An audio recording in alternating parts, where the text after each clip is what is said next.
you so much. Welcome, everyone. I'm going to actually have Christiane set the tone for a minute, maybe just bring us all into the space so we can gather here together. Maybe Christiane, I'll let you do that, and then I'll introduce you.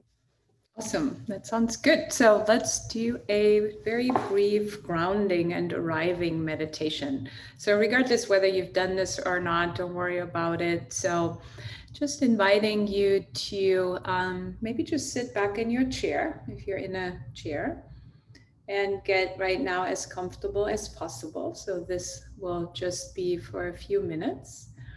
And if you like, you can close your eyes. You don't have to. You can just lower your gaze or whatever feels comfortable. And just getting a sense of yourself sitting here, if you're sitting. And feeling the feet on the floor, if there are on the floor. Just feeling the ground under your feet. And then noticing where the legs are in contact with the chair.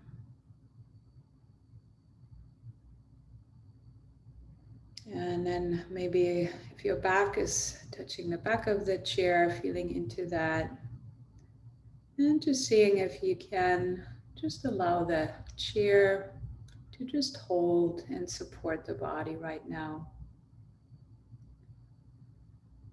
And then feeling into your hands. So just feeling what your hands are touching right now, or just getting a sense of your hands right now, if that's possible. Maybe like one hand is touching the other, or touching your legs, or whatever your hands are resting on.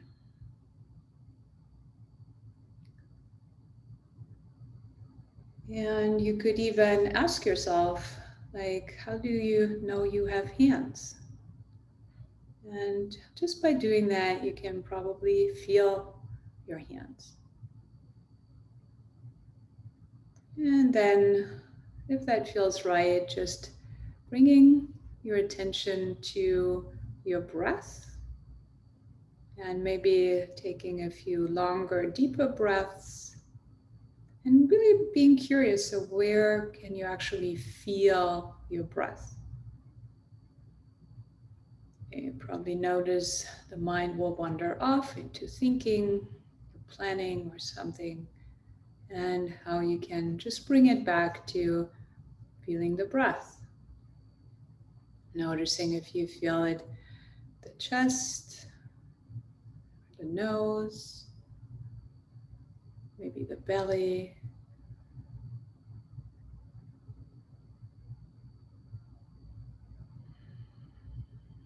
And really not having anything to do right now other than just for this moment to feel the breath.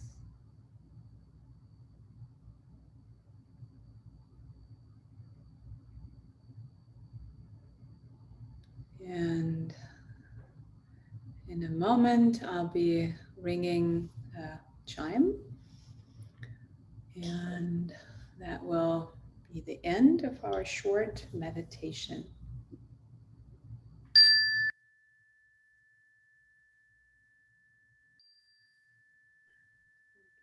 Open your eyes and join our group again. Well, thank you so much, Christiane, for that lovely, just centering us all, bringing us to the space and opening up our chat here. So I'm so excited to have my mindfulness teacher, one of my mindfulness teachers.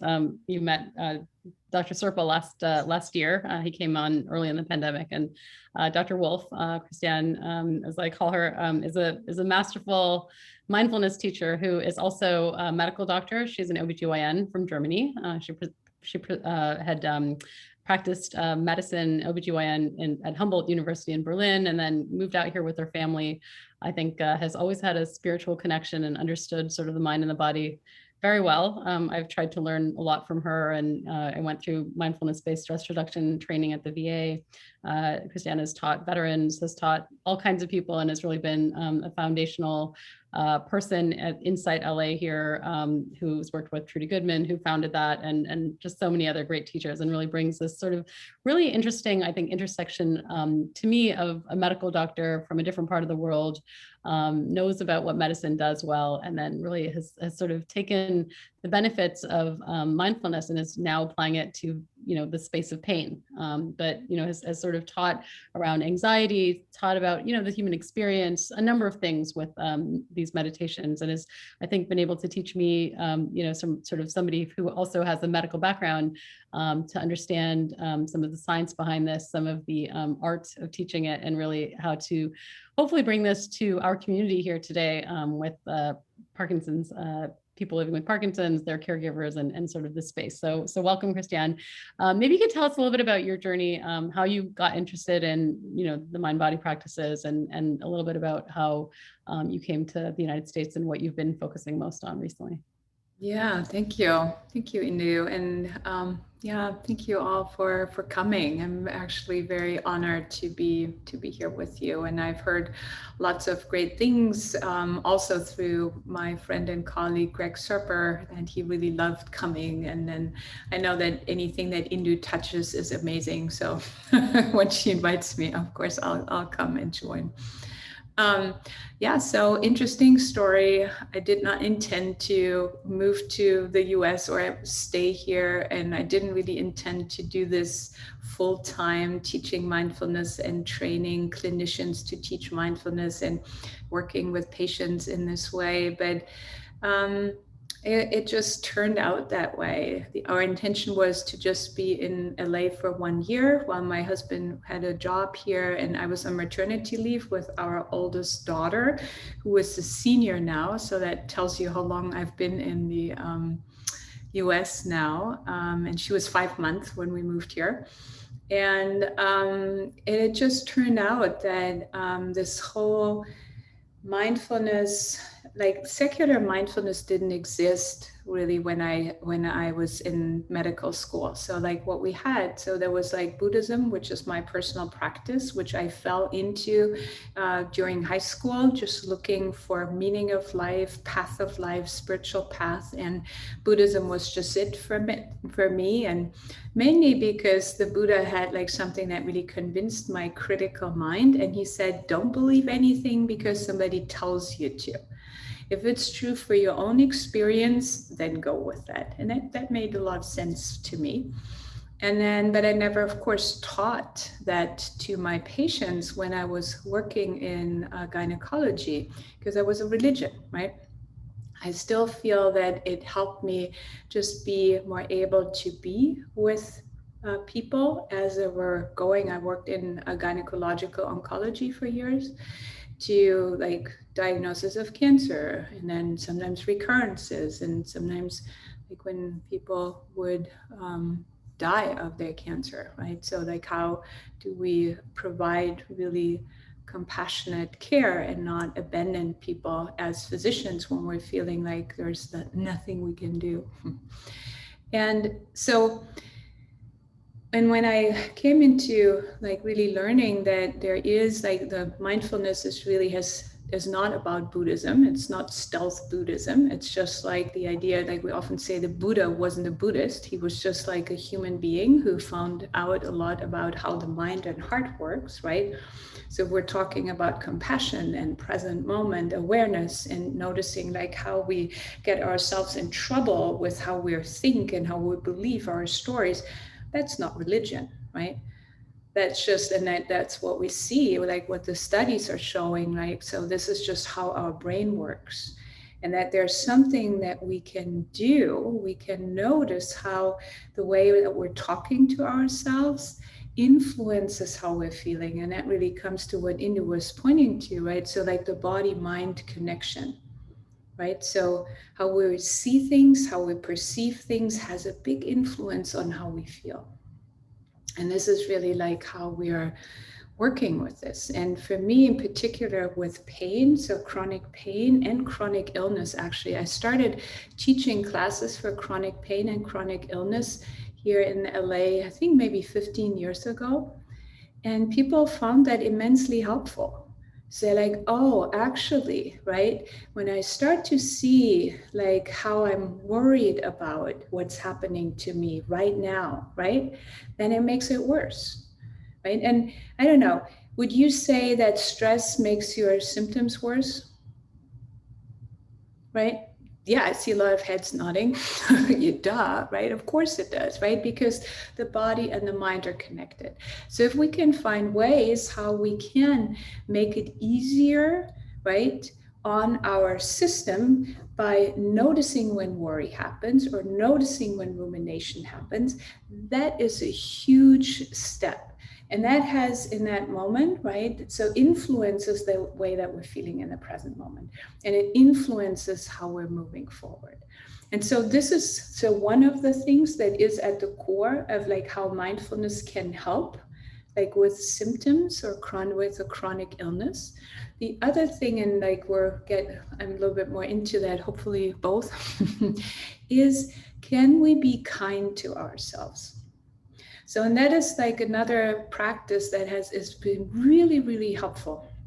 And again, I can ask you, for you, if you, if something difficult is happening in the moment or in that particular day or in your life, if you're not fighting it so much, but you actually have some kindness or softness around yourself for the fact that this is really hard for you, does that lower your overall struggle? It does, doesn't it? Yeah, yeah. Um, so, right, if we can just say, like, oh, that's really hard what I'm going through right now, right? That can be really helpful if we can let that in. And a lot of us are afraid of self-pity. And we think, like, isn't that self-pity? I don't want to do that. So those are the two parts that I would like to unpack a little bit for you today. Yeah, that would be amazing. That would be amazing. I mean, already comments in the chatter that people enjoyed your welcoming meditation. That your voice, as I can attest to this in our meditations, that it's optimally tuned for cues of safety and comfort. So put people right in that moment right away. We have a very sweet audience, so we'll send you these as well. But I think something as simple as that entry practice where you're running around in your day and you're sort of just center and just can like focus on the breath and these sorts of simple practices can be really life-changing. So I think that I'd love to hear a little bit about exploring that space where you sort of feel things inside of you and then you start to worry. Maybe we can talk a little bit about that, because I think for our patients living with Parkinson's, they and sometimes even caregivers as well, I think there's sort of a sense that something's starting to creep up on them. There's a bad feeling, maybe the medicines aren't working quite as well, they're sort of wearing off, they're not in the optimal place for this. I was hoping that I'd have a good day today because I really need to get this and this done. Sometimes that can even reflect in how our care partners are doing as well with their day, because all of a sudden they were hoping to get this done, and now they're focusing on something very different. And then this sort of mindset comes in of this sort of extrapolation of well, this is a horrible day and this is going to be a horrible week and a horrible month, and this sort of mind gets really into play. And I think even with the pandemic, I think many of us who relatively healthy people have just been also fearing so much. And, sort of, I think the sort of mind plays tricks and you're already, thinking the world is ending and everyone's going to die and, there's no toilet paper and what am I going to do? So I think much of these thoughts has become, a lot of what many of us are feeling chronically for days and days and days. And yes. So maybe you can teach us a little bit about that, Christiane. Yeah. So I have a practice. So that's called the pain story, and which people have found very helpful. And so the understanding of the pain story is that in any given moment, you are not only experiencing what's happening in your body right now, but you're also experiencing some form of what happened before and what you fear might happen later. Okay, so let's say, right, so you have a symptom, right? So let's say you wake up in the morning, something happens, or during the day. So what is your mind doing? So your mind tries to protect you. That is very important to know. Your mind tries to protect you from something that it has learned in the past, and it also tries to protect you to keep you safe from anticipating what could happen in the future. So the mind means really well, but what is it actually doing, right? So let's say you have a particular symptom in that moment. So your mind goes into some version of, oh my God, the last time that happened, right? I had to change my medication. And then from my medication, I had like so many side effects. And then it happened this and this happened and this happened. And I missed time at work, and I missed this happened, right? This is something that you feel, right? The effect of that in the present moment on top of that symptom. Yes? And then at the same time, the mind goes into like, oh my God, if I feel like this right now, how will I feel later today, tomorrow, in a week, in a month, in some years? And that makes you very anxious. And that you feel that also on top of the present moment. So very often, what we're experiencing right now is not just the physical symptom, right? But also how we're feeling about it based on our story with this symptom or with this illness up to here, and what we fear, worry, hope will happen in the future. And that's quite a big load to carry. Does that make sense so far? Right? Yeah. And this is a lot more than just like, oh, this is the symptom that I'm having right now, right? There might be a tremor, right? But the tremor stands for something. And that is where we get caught in the stories. And the good news about that is that we can actually learn to see like, oh, that's the past pain story. And I can let that just stand there and not do anything with it. I'm not trying to get rid of it because I can't. Have you tried to get rid of a thought? It doesn't work, right? Stop thinking doesn't really work either. So what we do is we kind of allow this to be in the background. And we do the same thing with the future story, right? When we notice that like, oh, that's future pain story talking right now. And then we learn to come back and anchor. This is what we did in the little opening exercise, to anchor in the present moment. And what we do there is we find something that feels grounding or as safe as possible in this moment. And that's different for different people, or it might be different in different moments, right?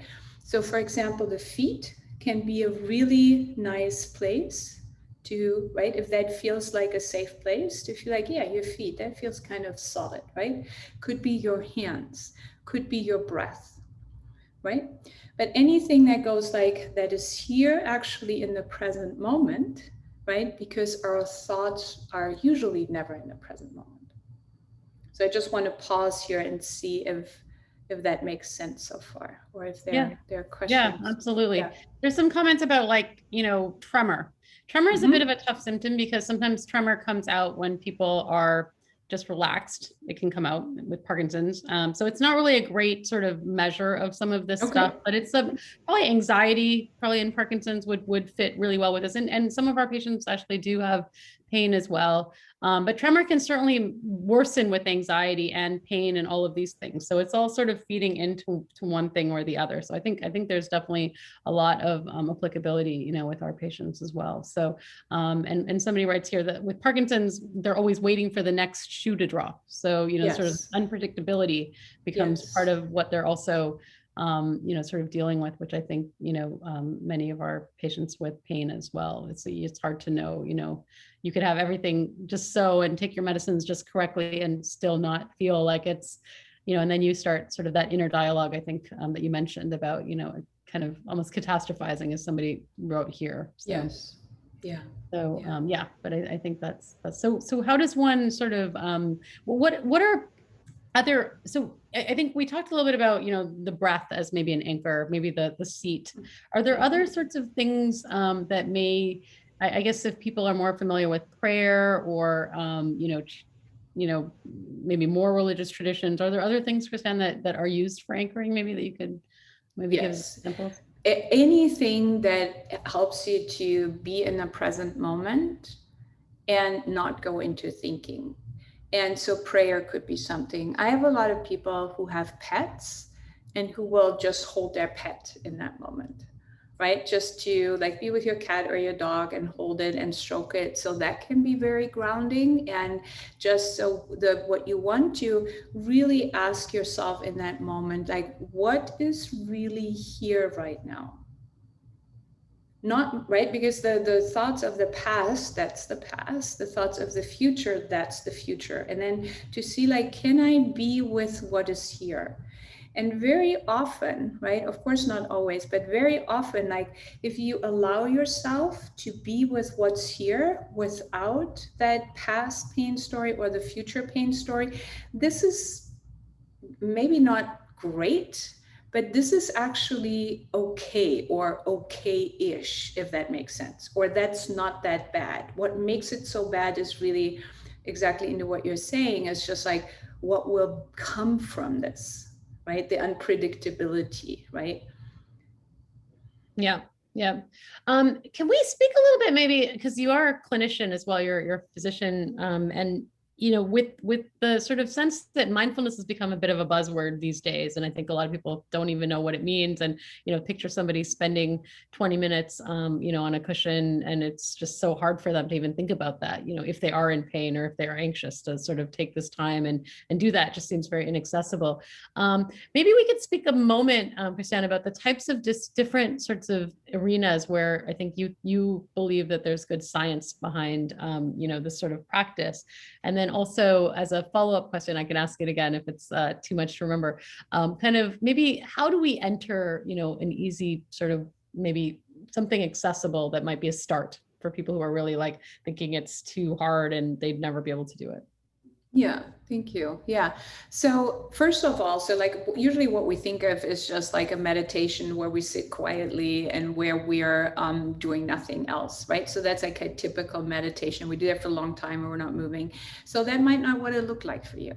And it doesn't have to be 20 minutes, right? So you have to, what's really important is you have to find something that works for you, right? I have people who say like, well, I can't do 10 minutes, I can't do 5 minutes, but I can do 1 minute. And I can, for 1 minute, feel my breath. And if feeling your breath makes you anxious, then you don't use the breath. So for example, people will use sound, right? Or somebody used mantras, right? So just something that, anything, gratitude practice, prayer, like anything that keeps you in the present moment. So mindfulness, so the definition is to actually to be here with whatever is already here, right? So thoughts of the past of the past, thoughts of the future of the future. So we just want to keep it very simple. And we might notice like, oh, there's anxiety here, or there is pain here, or there's like these things. And you go like, I don't want them to be here. And yet what we are learning is, if I allow myself to be here without these added interpretations of the mind, it actually most of the time becomes okay to be with that. And because we stop fighting with things as they are, because that's often what we do. And what we're doing is we just add more resistance and we make it harder. And that's often hard to believe because it feels so counterintuitive, right? I don't want to feel this. Yet when I allow myself to feel it, right, in a way like with small steps, then what happens, the nervous system can start to downregulate, right? And that is what we really see. And this is what the studies are showing, right? That the meditation calms the nervous system. But again, maybe for you, like sitting down is not what you need to do. So like, for example, forms like Tai Chi or Qigong, right? So mindful movement in particular ways. And it doesn't have to, I mean, just doing like something like moving quite slowly, but really being aware. Yoga is another really great one, right? So can you be aware of the body moving and just really staying here? That is often like a good entry point. Walking can be really good, right? So just walking and just walking instead of thinking where you're going or thinking about where you just came from, which is how we normally walk, right? And in that way, so we have what we call formal mindfulness, which is like meditation. And then we have informal mindfulness, where we really pay full attention to what we're doing in any moment. And that could be really like petting your dog or drinking your cup of tea, because what do we normally do when we do that, right? We're on autopilot. You know what I'm talking about, right? So you're drinking your cup of tea and your mind's just, right? You're doing all kinds of other things, right? But you're not drinking, you're not here for your cup of tea or your coffee. And what also happens with that actually is that we are missing a lot of joyful and beautiful moments, right? Because it can be quite lovely to have your cup of tea or to have your cup of coffee and just go like, wow, that feels nice. Oh, that smells good. Or right, that first cup of coffee, that sip of coffee in the morning, you go like, oh, right? But if the mind is so busy, we miss that. And then because we are dealing with something and not just one thing, that's the thing into what you mentioned is like, okay, you have Parkinson. That's hard enough in itself, right? And then we have a pandemic, right? And we have like blatant racism, and we have like so injustice going on, and like we have like all the things. You just look like India is in such a desperate state right now, and we feel that, like what happens at work, what happens in our relationships. So it's just like right, if it was only the Parkinson, right, but it's like all these other things on top. And often when we're in this, it can feel like life is hard, or life is overwhelming, or there are no joyful or beautiful moments. And that is also what mindfulness allows us back into, to say like, you could even do that right now, right? So if I would ask you right now, if there was anything pleasant right now, anything pleasant or joyful in this moment, what would that be? Can you find anything that is not hard or not difficult? And you can say like, maybe the temperature in the room is just right. Or maybe you like the way that your sweater fits, right? Or there's a nice view out of the window, right? If we would actually pay attention, we would notice that. And when we do this, right, then we slowly start to shift this, like how life feels. And that is particular so important because we know that with Parkinson, right, there is like the rates of like anxiety and depression are quite high, right? And for both depression and anxiety, so mindfulness practices have been shown to be really, really helpful. Yeah. Yeah, that's very helpful. I want to give you a chance, maybe, Christiane. I know you wanted to teach us a little bit about the compassion sort of stuff as well, and self-compassion practice. Maybe we can switch a little bit to that, and I want to give people a taste of that because I think it's very helpful. And I know a lot of our patients and their caregivers, it's like when we have a bad day, then the story becomes that there's something wrong with us, and we Yes. beat up ourselves. And I think you taught me, Greg as well, that I think with a lot of these loving kindness meditations, for example, it was when I was going through them, I had a little one, a baby, who I would always, when we were like, picture a loved one and give love to that person, and I could give love to my patients and give love to all these different people. But sometimes when it comes to sort of giving that love to yourself, it's sort of very hard, because I think we're almost tuned as a society to not do that. Sort of we need to be tough. We need to be sort of working towards everything else and everybody else and their needs. And so I think for our caregivers, especially, I think it becomes very hard to kind of self-care, sort of compassion is huge. I think if I was to think about the things that they need. So maybe we could, do practice since, lovely. Right. Yes. Yeah.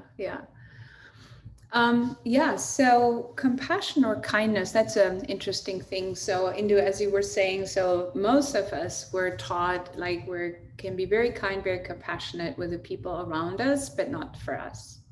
Right. So there's like something like often we have been taught it's self-indulgent, or like you just drown in self-pity, and that's like you have to be hard. And then you can just think for yourself, would you say that you have different standards for yourself than you have for everybody else? Would you say that's true? Like you have to be harder, you have to be tougher, you have to be kinder, you have to be better, you have to be, you can fill in, right? So that's actually true for most people. And what that often entails is that we are excluding ourselves from the circle of compassion and kindness. And it doesn't make any sense. That is really learned, right?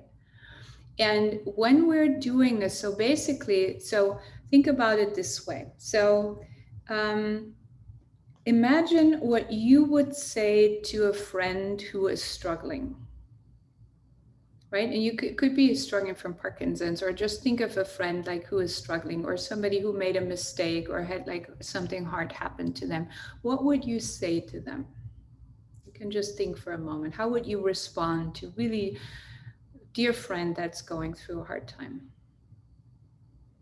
What would you do? We would reach out, like, would you hug them, right? Or give them a call, or just say like, it's not your fault, or this will pass, or just feel into that. And then think about the same thing happening to you. And think about, what are you saying to yourself? Same situation. What are you saying to yourself? What words are you using? Like, what is your internal stance? Right, so that is one of the reflections that we do when we teach self-kindness, to make it clear, right? So again, like, we don't have a lot of time to unpack this, but statistics show that in the US, 80% of people find it a lot easier to be kind to somebody else than to themselves, right? So if that's you, you're in good company.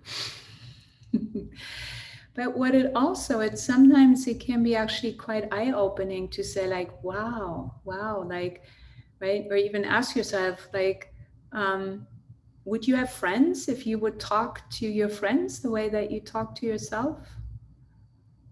Right? Maybe not. And so that's another sign of just like maybe it's worth to learn self-kindness or self-compassion. And it is learnable because we all have that already in us. So it's not something that you go like, oh, right? It's a completely new skill. It's something that we remember when we learn that. Because as babies, we don't do that to ourselves, right? I have not yet met a baby that wasn't like completely in love with its own body, right? Have you seen just like how carefree like a little baby is, and they're moving, right? And they're just putting like their hands in their mouth and doing all these things, right? So this is something that we have picked up growing up, right? So it's not your fault, and we can learn that. So, and one thing how we can learn that is, so self-compassion, and so people are very afraid often because they think I will not be able to motivate myself, right? So I use like being hard on myself to motivate myself, and I will like drown in self-pity basically. interestingly enough, research shows actually the opposite is true. That self-kindness works better for motivation than toughness, right? Great data, really, like there's a lot of research being done. And that self-compassion is not self-pity. And I will describe the difference to you. So self-pity is a party of one, you or me, right? And it says, poor me, this shouldn't happen, this shouldn't have happened, what's wrong with me, what's wrong with the world, right?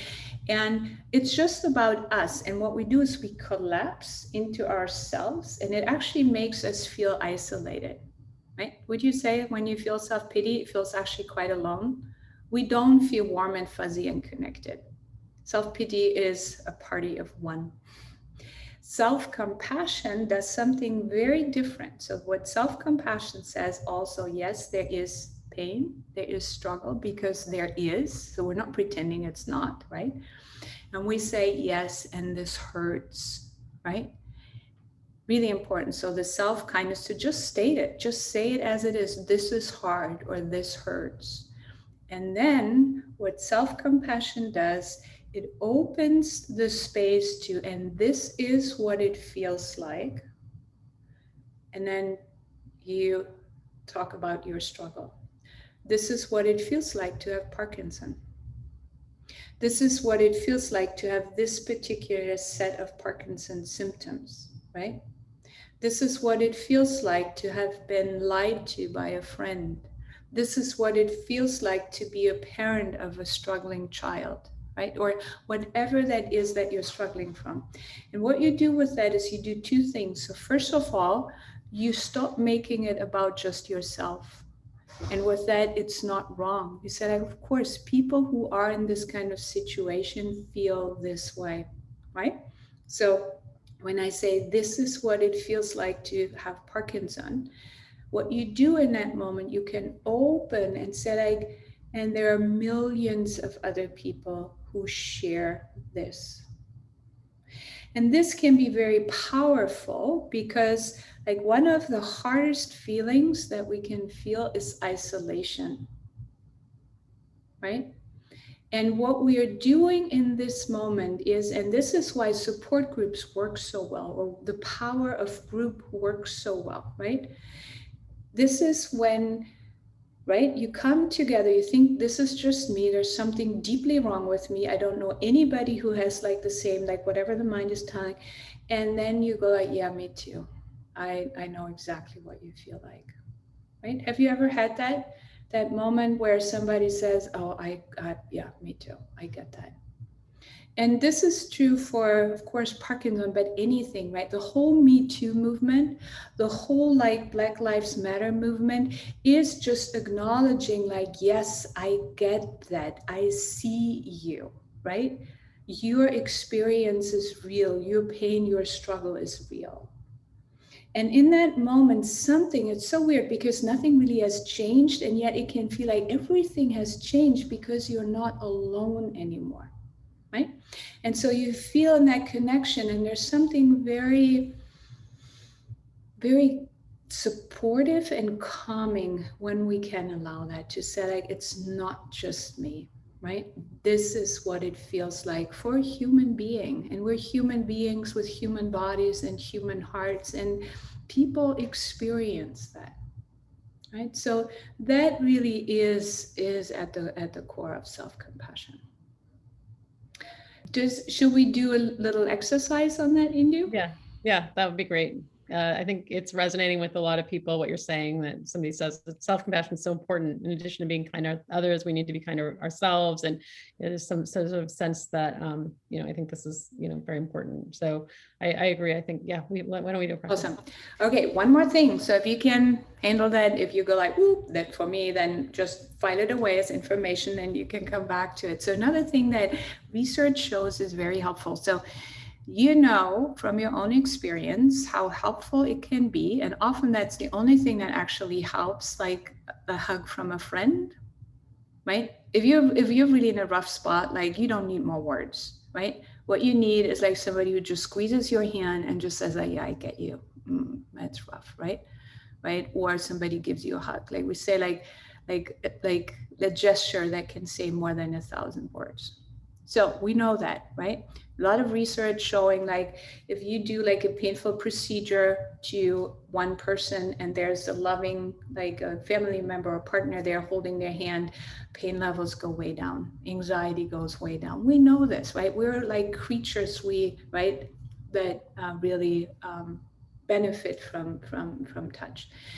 Really hard, of course, especially like in the pandemic, because so many of us are actually, right? So there are many people, they might be here on the call, you haven't been touched in a year, right? And that's really, really hard and really, really painful. What we often are not aware of, that to some extent we can offer this same thing to us, to ourselves.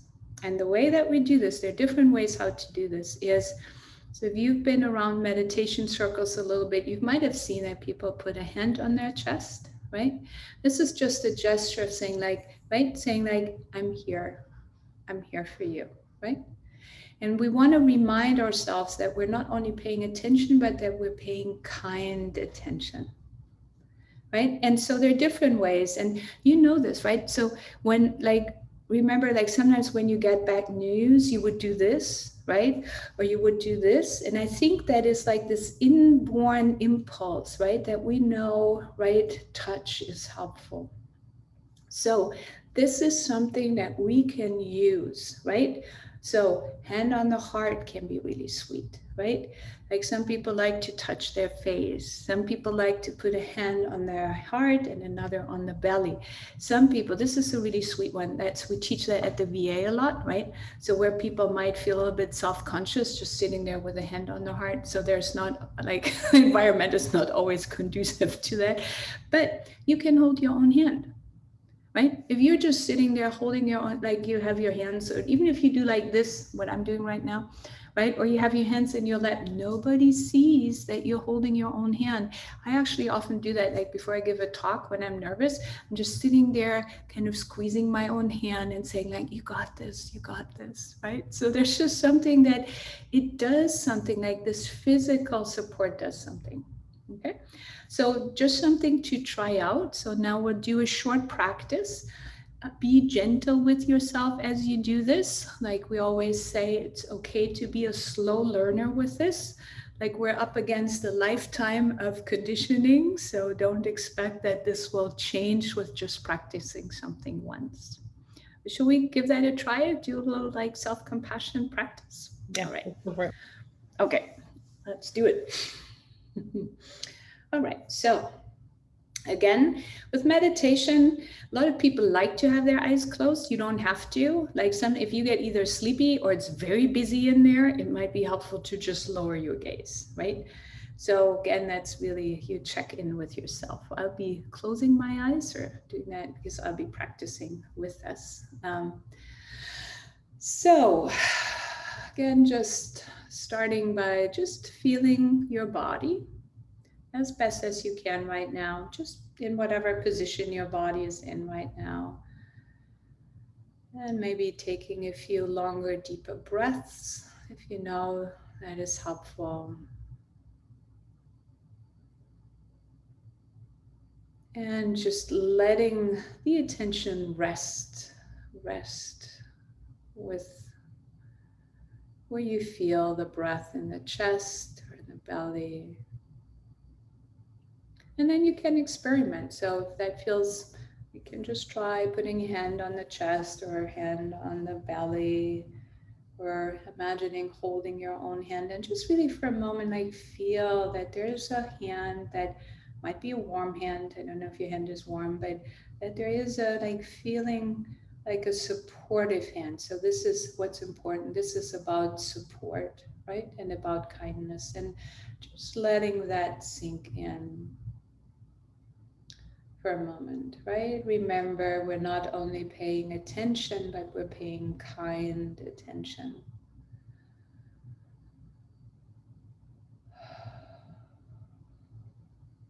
And then just bringing to mind, or just bringing to mind something that is challenging or hard or painful for you right now, and not doing something too big. So please don't overwhelm yourself, but just something that you're struggling with. And then see if you can say to yourself, this is hard. This is hard, or this is difficult, or this is a really hard moment. So you sometimes have to experiment a little bit with words and you know that you have the right words when they really land in your body, and your body goes like, yes, yes, it is hard, right? And see if you can use a friendly or a kind voice to do that. It's just like, ugh, this is really rough, or ouch, ouch. And so there's something very powerful about acknowledging hardship, about acknowledging pain, right? We're struggling so hard to get through this and be tough, and just this moment of recognition, right? We know this from other people, like when somebody else sees us and says, you're having a hard day, don't you? And you go like, yes, I do. Thank you for seeing that, right? So that is what we want to give to ourselves here. And then in your own way, in your own words, just acknowledging, yeah, this is what it feels like for a human being to be in this kind of pain. You can be very specific. So you could really, as I said earlier, I'm just using some examples. This is what it feels like, right? For a parent to have a struggling child. Or this is what it feels like to feel so fearful about what will happen with this illness. And this is what it feels like to really like make it very specific. And there's nothing wrong with you that you feel that way, because human beings in this situation feel that way. And unfortunately, this whole struggling and pain is part of being a human being. And again, there's nothing wrong with you. And again, just letting that sink in. This is what people in my situation feel like. Of course, of course.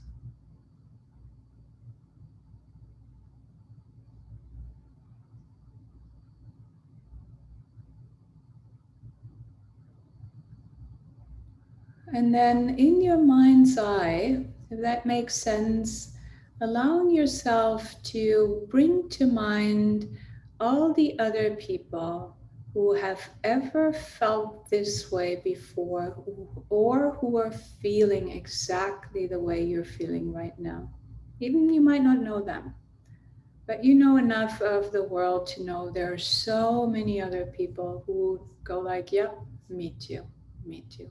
I know that feeling. I've been there. I am there. And just letting yourself feel that you are not alone with this. Letting yourself feel that you're part of this human tribe. And as a human being, some of us feel this way. There's nothing wrong.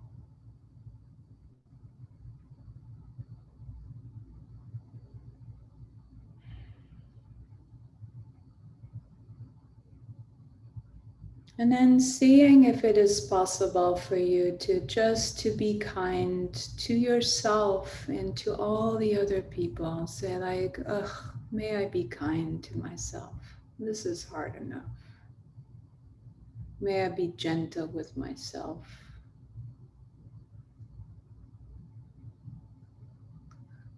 And just letting yourself soften into this moment as if you were like slipping into a warm bath. Just that sense of just like where the body goes like, oh, just that softening. Just inviting that in.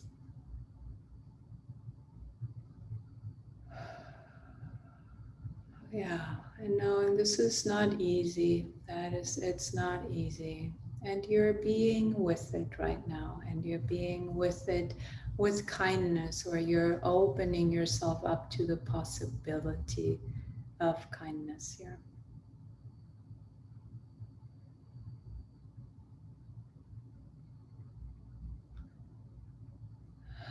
And then slowly just releasing all the words, all the images, maybe taking a few longer, deeper breaths again.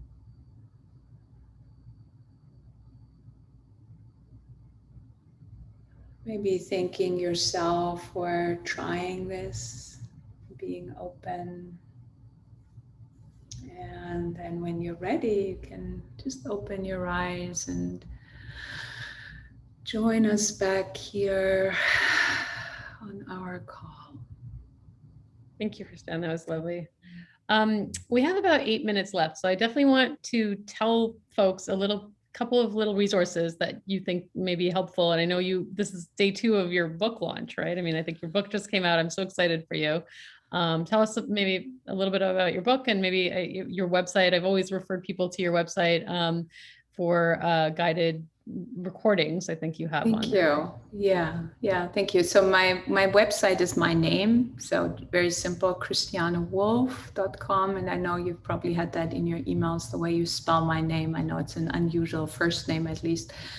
And then, thank you, Indu. So, and we actually hadn't planned that around the book. That really just happened to be that way. But my new book came out yesterday. So like, this is actually the very first interview that I'm giving. And I have that here, and it's called Outsmart Your Pain.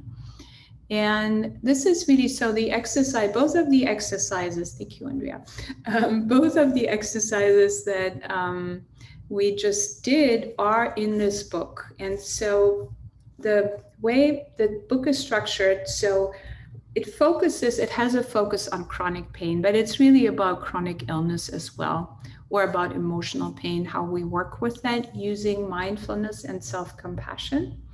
And it has 20 very short chapters where like I'm introducing a concept, like I just did, like with a pain story or with a self-compassion. And then it has a guided meditation that is written out as a script. But as part, when you in the book it gives you like a secret link to the audio meditation. So that's also something. So if you're interested in actually doing meditations from that book, so that's in there. But also on my website, there are also like a bunch of other meditations that are not connected to the book. Yeah, I've given out your guided meditations for honestly since I've known you, and I think your voice is really magical. It's important, I think, for people to find, the right voice, maybe the right things, the words that speak to them. And I've always enjoyed listening to you, Christiane.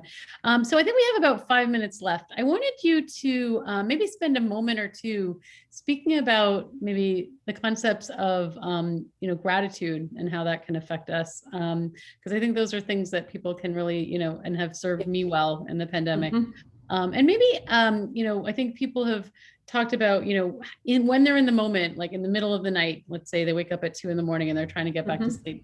Is there some practice that you might also, drizzle in at that time that might help sort of calm people down a little bit? Yeah. So for the middle of the night, like a practice that's really helpful. So first of all, some version of what we just did. If you can just in that moment say, like, put a hand on your chest, on your belly, and breathe and say, like, this is a hard moment, that can help. Anything that gets you out of your mind, because what keeps us from falling asleep is that, especially in the middle of the night, the mind is very active and it is more prone to anxiety. We need to know that, right? So that's everybody's mind. You just happen to be awake at that hour, right? So something you can do is a body scan. So you can look for body scans, because that gets you out of your mind and into your body. That can be very helpful. And then the other question was gratitude. Okay, so gratitude practice is awesome, because gratitude practice, again, like tons and tons of research on that, because it's very similar to what I said earlier. It gets you away from what we call the negativity bias, that your nervous system and your mind automatically looks for what's bad and what's hard and what's difficult. Right? And if you actually have things that are hard and bad and difficult, it will hyper focus on that. And it will keep hyper focusing on that and get really good at hyper focusing on that. So what we need to do is like very deliberately say like, yes, that is here, that's true. And what else is here? Right? So we have to counterbalance that, and then practice say like 3 things that you're grateful for example, right? Or say, use one thing and say 5 reasons why you're grateful for that. Or what the exercise, the moment, what we did earlier, is just like, can you just stop and pause and say like, okay, something that is pleasant in this moment that I haven't noticed before, right? And that can really become a practice. Okay, so like, okay. And if you find nothing, you say like, okay, what could be helpful? What could be pleasant in this moment? Or what could I be grateful for? So you can play with your mind a little bit. And there's very, very helpful to counterbalance that. Yeah, that's amazing. So I think we have 2 minutes left. I wanted to give you, a chance to give our audience some hope, and sort of a sense, I look to you and Greg and, my other teachers when things seem overwhelming, for guidance, and so I think, we've been through 15, 16 months of, real stressors, and, hopefully things will change, but I think a lot of people are feeling unsettled, and, there's a lot of unclear, paths forward. You've also been very engaged, Christiane, I've noticed with, social justice and climate change and, the environment and so many greater also causes. So how do we kind of, with all of this overwhelm, what are some steps forward? Maybe just help the audience here, sort of with a message of hope as we kind of wrap up here. Yeah, the thing is that, again, like overwhelm is something that we can, if we can just stop and pause, right? And in that moment, again, just like, can you anchor yourself in the present moment and get out from under the catastrophizing thoughts, right? And really what we just did, can you be kind? Can you be present? Can you notice something where there is connection, where there is friendliness, where there is love, right? Because when we bring ourselves in these places more, then we can think more clearly, right? And from that place, we're more able to respond, right? It's not about being inactive, just sitting on your cushion, because there's really a lot of things that we need to act on, right? But we need to be clear and come from, as much as we can, from a place really of kindness, right? And so we're not also burning ourselves out, which is what's happening a lot, especially like in the social justice world. It's just like there's so much to do, right?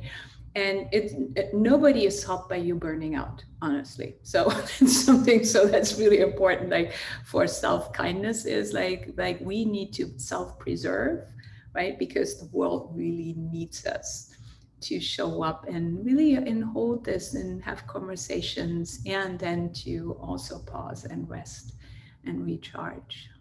Yeah.